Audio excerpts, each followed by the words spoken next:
എല്ലാവർക്കും നമസ്കാരം. Kerala society and culture ancient and medieval എന്ന പേപ്പറിന്റെ രണ്ടാമത്തെ ഭാഗമാണ് നമ്മൾ എടുക്കുന്നത്. ഭൂമിശാസ്ത്ര ഘടകങ്ങളെ കുറിച്ചും കാലാവസ്ഥയെ കുറിച്ചും കഴിഞ്ഞ ദിവസം പറഞ്ഞിരുന്നു. ഇനി അതിന്റെ തുടർച്ച എന്നോണം പാലിയോലിത്തിക് പീരീഡ്സ്, നിയോലിത്തിക് പീരീഡ്സ് എന്നിവയെ കുറിച്ച് നമുക്കൊന്ന് നോക്കാം. ആധികാരികമായ വിശ്വാസ്യമായ തെളിവുകളുടെ അഭാവത്തിൽ കേരളത്തിലെ പ്രാചീന ശിലായുഗത്തെ കുറിച്ച് വ്യക്തമായ ചില തെളിവുകൾ നമുക്കില്ല. ദക്ഷിണേന്ത്യയിലെ പല ഭാഗത്തു നിന്നും ധാരാളം പ്രാചീന ശിലായുഗ അവശിഷ്ടങ്ങൾ കണ്ടെടുക്കപ്പെട്ടിട്ടുണ്ടെങ്കിലും കേരളത്തിലേത് തുലവും പരിമിതമാണ്. എന്നാൽ ഈ അടുത്ത കാലത്തായി പാലക്കാട് ജില്ലയിലെ തെന്മലയിൽ, കൊല്ലങ്കോട് പ്രദേശത്തെ തെന്മല താഴ്വരയിൽ നടത്തിയതായ ഉത്ഖനനങ്ങളിൽ നിന്ന് ചില അവശിഷ്ടങ്ങൾ നമുക്ക് ലഭിച്ചിട്ടുണ്ട്. 3 സൈറ്റുകൾ പ്രാചീന ശിലായുഗത്തെ കുറിച്ച് നമുക്ക് ലഭിച്ചിട്ടുണ്ട്.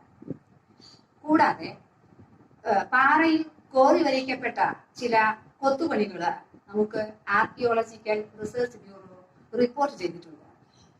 കോഴിക്കോട് ചേവായൂരിൽ നിന്നും, ഇടുക്കിയിലെ മറയൂരിൽ നിന്നും, എറണാകുളത്തെ കീഴില്ലത്തിൽ നിന്നും, കോട്ടയത്തെ കാഞ്ഞിരപ്പള്ളിയിൽ നിന്നും നമുക്ക് പ്രാചീന ശിലായുഗ സൈറ്റുകൾ അവശിഷ്ടങ്ങൾ ലഭിച്ചതിൽ നിന്ന് കുറച്ചൊക്കെ അറിവുകൾ ലഭിച്ചിട്ടുണ്ടെങ്കിലും വ്യക്തമായ ഒരു ചരിത്രം, പ്രാചീന ശിലായുഗത്തെ കുറിച്ച് ഒരു ചരിത്രം പുനർനിർമ്മിക്കാൻ നമുക്ക് സാധിച്ചിട്ടില്ല. ഇനിയും കൂടുതൽ തെളിവുകൾ ഉണ്ടെങ്കിൽ മാത്രമാണ് വ്യക്തമായ തരത്തിൽ ഒരു ചരിത്രം നമുക്ക് ആ കാലഘട്ടത്തെ കുറിച്ച് പുനർനിർമ്മിക്കാനായിട്ട് സാധിക്കും. അതിനുള്ള ശ്രമങ്ങൾ നടന്നുകൊണ്ടിരിക്കുകയാണ്. വയനാട്ടിലെ അമ്പലവയലിനടുത്തുള്ള അമ്പുകുത്തി മലയിൽ നിന്ന് ചില പുരാതന അവശിഷ്ടങ്ങൾ, പ്രാചീന അവശിഷ്ടങ്ങൾ നമുക്ക് ലഭിച്ചിട്ടുണ്ട്. അത് ചരിത്രകാരന്മാർ സൂചിപ്പിക്കുന്നത് നവീന ശിലായുഗ കാലഘട്ടത്തിലേതാണ്. പ്രത്യേകിച്ച് വൃത്താകൃതിയിലുള്ള കല്ലുകൊണ്ട് നിർമ്മിച്ച കൽമഴുവാണ് എടുത്തു പറയേണ്ടത്. പിന്നെ അത് പോളിഷ് ചെയ്ത ഈ കൽമഴു ഉപയോഗിച്ചതും കൃഷി കണ്ടുപിടിച്ചതും നവീന ശിലായുഗത്തിന്റെ പ്രത്യേകതകളാണ്. ഈ കൽമഴു നമുക്ക് വളരെയധികം സൂചന തരുന്നത് നവീന ശിലായുഗത്തിലെ ജനങ്ങളുടെ ജീവിത രീതിയെ കുറിച്ച് നമുക്ക് അറിവ് തരുന്നതാണ്. അതിനുശേഷം ചോപ്പർ അഥവാ വെട്ടുകത്തി, അത് കുറച്ചുകൂടി സാങ്കേതിക വൈദഗ്ധ്യമുള്ളതാണ്. അത് അവർ ഉപയോഗിക്കാൻ തുടങ്ങിയെന്നും അതുകൊണ്ട് മൃഗങ്ങളെ വേട്ടയാടാനും അതുപോലെ മൃഗങ്ങളുടെ തോലുകൾ ഊരി വസ്ത്രങ്ങളായിട്ട് ഉപയോഗിക്കാനും ഈ വെട്ടുകത്തി ഉപയോഗിക്കപ്പെട്ടു. അതുകൂടാതെ വേറെയും ചില സൈറ്റുകള്, ദ്വാരങ്ങളോട് കൂടിയതായ പാറകള് കേരളത്തിന്റെ വിവിധ പ്രദേശങ്ങളിൽ നിന്ന് കണ്ടെടുക്കപ്പെട്ടു. അതിനെ ടാപ്പ് റോക്സ് എന്നുള്ള പേരിലാണ് അറിയപ്പെടുന്നത്. വയനാട്ടിലെ എടയ്ക്കൽ ഗുഹയിലെ ഫോസറ്റ് എന്ന പണ്ഡിതൻ 1896-ലും 1901-ലും ചില ഗവേഷണങ്ങൾ നടത്തി ചില അറിവുകൾ നമുക്ക് തന്നിട്ടുണ്ട്. കല്ലുകൊണ്ടുണ്ടാക്കിയതായ ബ്ലേഡുകൾ അവിടെ നിന്ന് അദ്ദേഹം കണ്ടെത്തിയതായി രേഖപ്പെടുത്തുന്നു. ഇത് നവീന ശിലായുഗത്തിലെ ജനങ്ങൾ ഉപയോഗിച്ചതായിട്ടാണ് പറയുന്നത്. വയനാട്ടിലെ പുൽപ്പള്ളിയിലും കൽപ്പറ്റയിലും നടത്തിയതായ പര്യവേഷണങ്ങളും ഉത്ഖനനങ്ങളും ചില അറിവുകൾ നമുക്ക് തരുന്നുണ്ട്.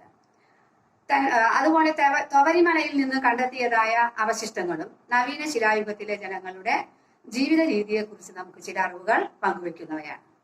ഈ കാലഘട്ടത്തിൽ ഗുഹാമുഖത്ത് അവർ ചിത്രങ്ങൾ വരച്ചിരുന്നു. അതുപോലെ തന്നെ പാറയിലുള്ള ചിത്രങ്ങള് മനുഷ്യൻ, സൂര്യൻ, മൃഗങ്ങൾ എന്നിവയുടെ ചിത്രങ്ങളാണ് അവർ കോറിയിട്ടിരുന്നത്. ഈ ചിത്രങ്ങൾ മിനുസപ്പെടുത്തിയതായ കൽമഴു കൊണ്ടാണ് എന്നാണ് ഫോസറ്റിന്റെ അഭിപ്രായം. കാർഷിക വൃത്തി അവർ തുടങ്ങിയിരുന്നു. അതേസമയം തന്നെ അവർ വേട്ടയാടുകയും ഭക്ഷണം ശേഖരിക്കുകയും ചെയ്തിരുന്നു. കാർഷിക വൃത്തിയുടെ തുടക്കം ഇവിടെ ഉള്ളതായി നമുക്ക് സൂചന തരുന്നുണ്ട്. മറ്റെല്ലാ സ്ഥലത്തും നവീന ശിലായുഗ കാലഘട്ടത്തിൽ കാർഷിക വൃത്തി തുടങ്ങിയത് കേരളത്തിലും തുടങ്ങിയെന്ന് നമുക്ക് ഇതിൽ നിന്ന് മനസ്സിലാക്കാവുന്നതാണ്. കേരളത്തിലെ നവീന ശിലായുഗ ജനത മുഴുവൻ സമയവും കാർഷിക വൃത്തിയിൽ ഏർപ്പെട്ടിരുന്നില്ല. വേട്ടയാടലും ഭക്ഷണം ശേഖരിക്കലും ഒപ്പം തന്നെ ചെറുതായ രീതിയിൽ ഒരു തുടക്കമാണ് കാർഷിക വൃത്തി നമ്മൾ ആ കാലഘട്ടത്തിൽ കാണുന്നത്. മനുഷ്യൻ, മൃഗങ്ങള്, സൂര്യൻ എന്നിവയാണ് പ്രധാനമായും അവർ ചിത്രങ്ങളായി കോറിയിട്ടിരുന്നത്. ഇത് അവരുടെ സാംസ്കാരിക ബോധത്തിന്റെ പ്രതിനിധാനം ചെയ്യുന്നവയായി നമുക്ക് കണക്കാക്കാം. നവീന ശിലായുഗത്തെ കുറിച്ച് ഇനിയും കൂടുതൽ വിവരങ്ങൾ നമുക്ക് ലഭിക്കേണ്ടതുണ്ട്. അതിനായി ഉത്ഖനനങ്ങൾ നടത്തുന്നുണ്ട്. വിശ്വാസ്യമായ രീതിയിൽ ഒരു ചരിത്രം ആ കാലഘട്ടത്തെ കുറിച്ച് നിർമ്മിക്കാൻ നമുക്ക് ഇനിയും തെളിവുകൾ ആവശ്യമായി വരുന്നു. അതിനായി പ്രയത്നിക്കാം. നമുക്ക് അയൺ ഏജ്, അതുപോലെ തന്നെ മെഗാലിത്തിക് കൾച്ചർ, മഹാശിലാ സംസ്കാരത്തെ കുറിച്ച് മനസ്സിലാക്കാം. ഇരുമ്പ് യുഗത്തിന്റെ മഹാശിലാകൾ എന്ന് പറഞ്ഞാൽ എന്താണ് നോക്കാം. എന്താണ്? കരിങ്കൽ പാറകളിൽ നിർമ്മിക്കപ്പെട്ട ശവസംസ്കാര സ്മാരകങ്ങളാണ് മഹാശിലകൾ. പ്രാചീന കേരള ചരിത്രത്തിലേക്ക് വെളിച്ചം വീശുന്നതിൽ ഏറ്റവും പ്രധാനപ്പെട്ട പങ്കുവഹിക്കുന്നതാണ് ഈ മഹാശിലകൾ. നിരവധി മഹാശിലാ സ്മാരക സൈറ്റുകൾ നമുക്ക് ലഭ്യമായിട്ടുണ്ട്. വയനാട്ടിൽ നിന്നൊക്കെ 26ഓളം മഹാശിലാ സൈറ്റുകളാണ് നമുക്ക് ലഭിച്ചിട്ടുള്ളത്. ഇതില് ഇരുമ്പിന്റെ അവശിഷ്ടങ്ങൾ കൂടുതൽ കണ്ടെടുക്കപ്പെട്ടതുകൊണ്ട് അയൺ ഏജ്, ഇരുമ്പ് യുഗ സംസ്കാരത്തിലാണ് ഈ മഹാശിലാ സംസ്കാരവും കൂടി ബന്ധമുള്ളത് എന്ന് നമുക്ക് മനസ്സിലാക്കാം.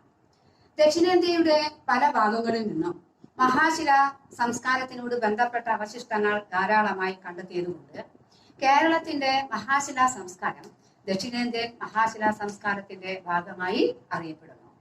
മധ്യധരണ്യാഴി പ്രദേശങ്ങളിലും പശ്ചിമേഷ്യയിൽ നിന്നും കണ്ടെടുക്കപ്പെട്ട മഹാശിലാ അവശിഷ്ടങ്ങളും കേരളത്തിലെ ദക്ഷിണേന്ത്യയിലെ അവശിഷ്ടങ്ങളും വളരെയേറെ സാമ്യമുണ്ട്. മധ്യധരണ്യാഴി പ്രദേശങ്ങളിൽ നിന്നും അതുപോലെ തന്നെ പശ്ചിമേഷ്യയിൽ നിന്നും വന്ന ആളുകളായിരിക്കാം ഒരുപക്ഷെ ഈ മഹാശിലാ സംസ്കാരം ദക്ഷിണേന്ത്യയിലേക്ക് കൊണ്ടുവന്നത്. ഇത് ദ്രാവിഡ ജനതയുടെ ആവിർഭാവവുമായിട്ട് ബന്ധപ്പെട്ടതാണ് എന്നും ചരിത്രകാരന്മാർ സൂചിപ്പിക്കുന്നുണ്ട്. Mortimer wheeler, RD. ബാനർജി തുടങ്ങിയ പുരാവസ്തു ശാസ്ത്രജ്ഞന്മാർ ദക്ഷിണേന്ത്യൻ മഹാശിലാ സംസ്കാരത്തിന്റെ ബന്ധം കേരളത്തിലെ അല്ലെങ്കിൽ മറ്റു മധ്യധരണ്യാഴിയിലെയും പശ്ചിമേഷ്യയിലെയും മഹാശിലാ സംസ്കാരവും ദക്ഷിണേന്ത്യൻ സംസ്കാരവും തമ്മിലുള്ളതായ ബന്ധത്തെക്കുറിച്ച് ആർ.ഡി. ബാനർജിയും മോർട്ടിമർ വീലറും ഒക്കെ പറഞ്ഞിട്ടുണ്ട്. പ്രാചീന കാലത്ത് പശ്ചിമേഷ്യയിൽ നിന്നും ദക്ഷിണേന്ത്യയിലേക്ക് വന്നതായ ആളുകള് ഈ സംസ്കാരവും ഒരുപക്ഷെ ഇങ്ങോട്ട് ഈ മഹാശിലകളുടെ കൊണ്ടുവന്നിരിക്കാം. ദ്രാവിഡ ജനതയുടെ ആവിർഭാവത്തിനും ഇതൊരു കാരണമാണ്. കേരളത്തിന്റെ തീരപ്രദേശത്ത് നിന്നും 6000 അടി ഉയരത്തിലുള്ള പ്രദേശങ്ങളിൽ മഹാശിലാ സംസ്കാരത്തിന്റെ അവശിഷ്ടങ്ങൾ കണ്ടെടുക്കപ്പെട്ടിട്ടുണ്ട്. വ്യത്യസ്ത രൂപങ്ങളിലാണ് ഇവ പൊതുവെ കാണപ്പെടുന്നത്. പാറക്കല്ലുകൊണ്ട് നിർമ്മിച്ച കാലുകൾക്ക് അഥവാ തൂണുകൾക്ക് മുകളിൽ വലിയ പരന്ന പാറക്കല്ല് സ്ഥാപിച്ചവ അഥവാ ഡോൾമെൻ, പാറകൾക്ക് മുകളിൽ പാറക്കല്ലുകൾ വെട്ടിയെടുത്ത് സ്ഥാപിക്കുന്ന ഡോൾമനിസ്റ്റ്, പാറ വെട്ടി കുഴിയാക്കിയ ശവസംസ്കാര അറകളായ ഡോൾമനോസിസ്റ്റ്, വലിയ നീളമുള്ള കല്ലുകൾ കുത്തനെ നിർത്തിയ മെനിഹിർ, പാറ തുരന്ന് വ്യത്യസ്ത അറകൾ നിർമ്മിച്ച റോക്കറ്റ് ചേംബർ, വലിയ തൊപ്പി പോലെ തോന്നിപ്പിക്കുന്ന തൊപ്പിക്കല്ല് അഥവാ ഹാഡ് സ്റ്റോൺ, വൃത്താകാരത്തിലുള്ള വലിയ കല്ലുകൾ വയ്ക്കുന്ന കുടക്കല്ലുകൾ അഥവാ അംബ്രല സ്റ്റോൺ, ഒറ്റക്കല്ലുകൾ അഥവാ പുലച്ചിക്കല്ലുകൾ, മേശ പോലുള്ള കല്ലുകൾ കൊണ്ട് മൂടിയ വലിയ മൺഭരണികൾ അഥവാ നന്നങ്ങാടികൾ എന്നിവയൊക്കെ മഹാശിലാ സംസ്കാരത്തിന്റെ വൈവിധ്യമാർന്ന പ്രതിനിധാനങ്ങളാണ്.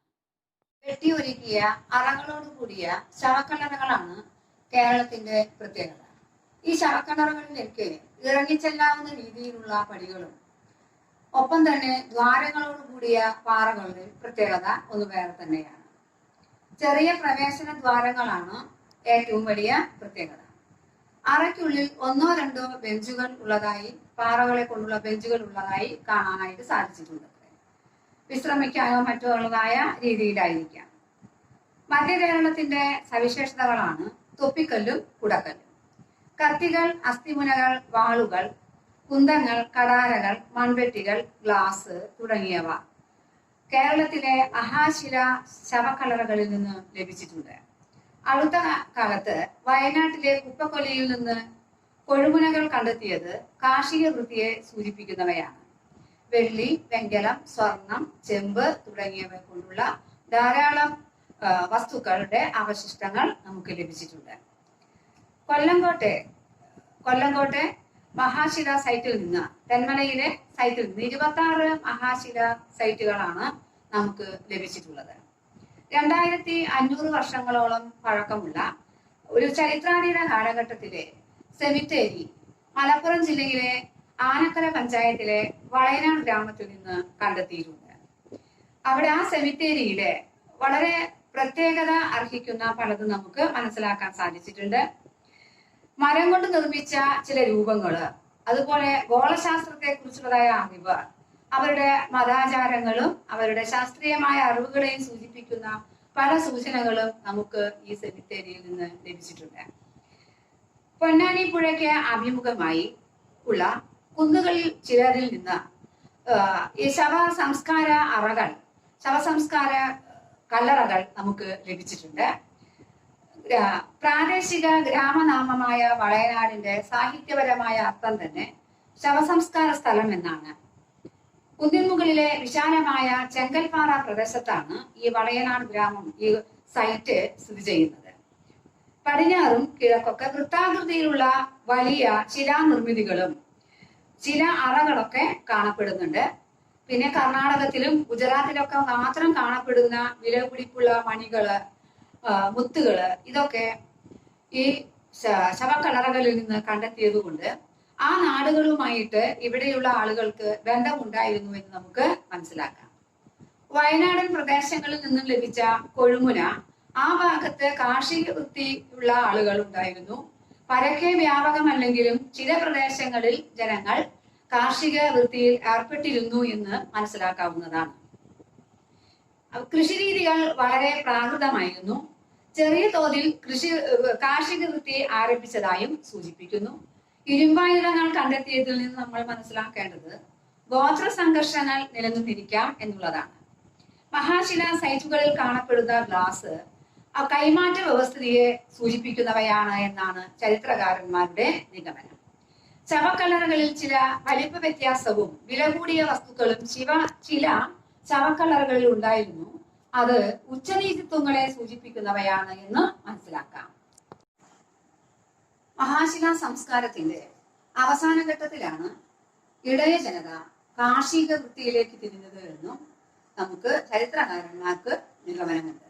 ദക്ഷിണേന്ത്യൻ പശ്ചാത്തലത്തിൽ മഹാശിലാ സംസ്കാരത്തിന്റെ കാലനിർണയത്തെ കുറിച്ച് സൂചിപ്പിക്കുകയാണെങ്കിൽ വ്യത്യസ്തമായ അഭിപ്രായങ്ങളാണ് ചരിത്ര പണ്ഡിതന്മാർക്കുള്ളത്. BC 200-നും CE 50-നും ഇടയ്ക്കാണ് എന്ന് ഒരു കൂട്ടം പണ്ഡിതന്മാർ പറയുമ്പോൾ BC 300-നും CE 700-നും ഇടയ്ക്കാണെന്ന് മറ്റൊരു കൂട്ടം പണ്ഡിതന്മാർ വാദിക്കുന്നു. BC 700-നും CE 400-നും ഇടയിലാണെന്ന് വേറൊരു വിഭാഗം വാദിക്കുന്നുണ്ട്. ഏതായാലും ദക്ഷിണേന്ത്യയിൽ ഇരുമ്പ് വ്യാപകമായി നിലനിൽക്കുന്നതിന് തൊട്ടു മുൻപാണ് ഈ മഹാശിലാ സംസ്കാരം നിലനിന്നിരുന്നത് എന്നാണ് നമ്മൾ ഊഹിക്കുന്നത്.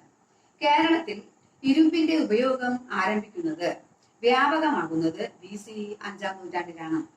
അങ്ങനെയാണെങ്കിൽ കേരളത്തിലെ മഹാശിലാ സംസ്കാരം ഏതാണ്ട് BC 6-ാം നൂറ്റാണ്ടിനും CE 2-ാം നൂറ്റാണ്ടിന്റെ ഇടയിലുമാണ് നിലനിന്നിരുന്നത് എന്ന് ഊഹിക്കാം. ഇനി അടുത്ത ക്ലാസ്സിലെ കേരളം തമിഴകത്തിന്റെ ഭാഗം സംഘം ലിറ്ററേച്ചറിനെ കുറിച്ച് അടുത്ത ക്ലാസ്സിൽ പറയാം.